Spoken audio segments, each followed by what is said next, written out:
আসসালামু আলাইকুম ওয়া রাহমাতুল্লাহ। এক আরব ব্যবসায়ীর 3 ছেলে ছিল, যাদের প্রত্যেকের নাম তিনি আব্দুল্লাহ রেখেছিলেন।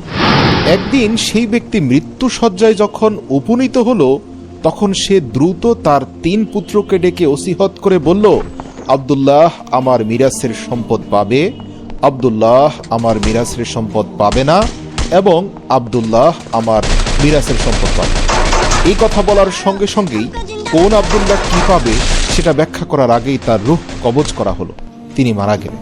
তো যেহেতু 3 জনের নামই আব্দুল্লাহ, আর ইন্তেকালের আগে বাবা 3 জনের নাম সেপারেটভাবে আব্দুল্লাহ উল্লেখ করে 2 জনকে মিরাসের সম্পদ দিয়েছেন, আর একজনের ব্যাপারে বলেছেন সে সম্পদ পাবে না, কিন্তু থাকা খাওয়ার ব্যবস্থা তার হবে। তো মারা যাওয়ার পরে 3 ভাই পড়ে গেল মহাসংকটে।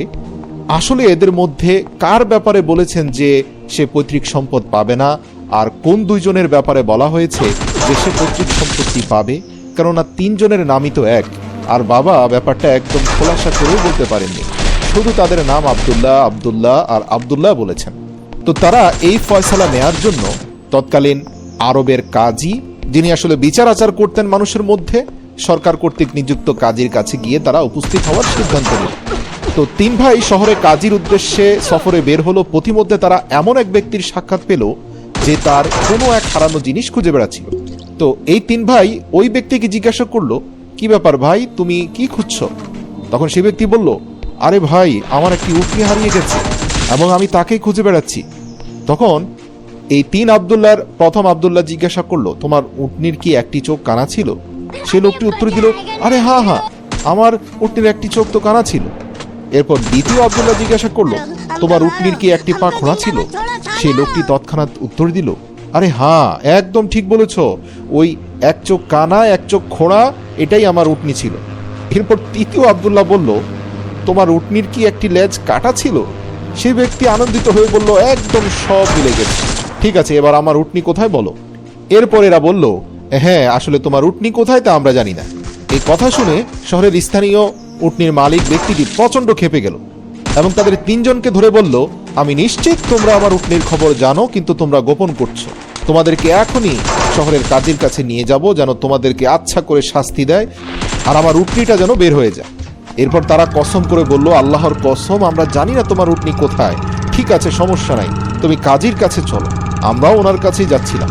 তো যাই হোক, এই 3 ভাইকে ধরেই টেনে কাজীর দরবারে হাজির করা হলো এবং সে শহরে ব্যক্তি সুদৃঢ়ভাবে কাজীর নিকট অভিযোগ পেশ করলো যে, মোহতারাম, আমি নিশ্চিত এই 3 ভাই আমার উটনিটি জবাহ করে খেয়েছে অথবা সেটি লুকিয়ে রেখেছে, কারণ এরা 3 জনই আমার উটনির 3টি গুরুত্বপূর্ণ চিহ্ন সম্পর্কে জানে।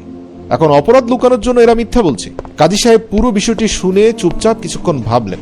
এরপর এই 3 ভাইয়ের দিকে তাকিয়ে বললেন, দেখো, একটা বিষয় তো বোঝা যায় যে উটনি তোমাদের 3 জনের কাছে রয়েছে, কারণ তোমরা এই উটনির 3টি গুরুত্বপূর্ণ তথ্য দিয়েছ, যা একেবারেই মিলে যাচ্ছে।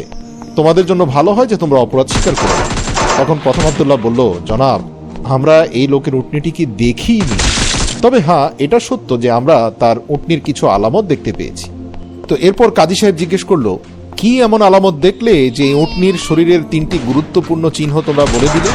তখন প্রথম আব্দুল্লাহ বলল, দেখুন, উটনির একটি চোখ কানা ছিল এটা বুঝতে পেরেছিলাম, কেননা সেই ব্যক্তি যে রাস্তা দিয়ে আসছিল সেই রাস্তার এক পাশের যত ঘাস ছিল সব ঘাস কোনো একটি উটনি খেয়ে নিয়েছে, আর রাস্তার অপর পাশের ঘাসগুলো ছিল একদম তরতাজা।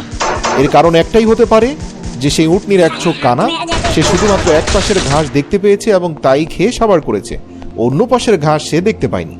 দ্বিতীয় আব্দুল্লাহ বলতে লাগলো, আমি রাস্তায় দেখতে পেয়েছি মাটির উপরে উটনির 3টি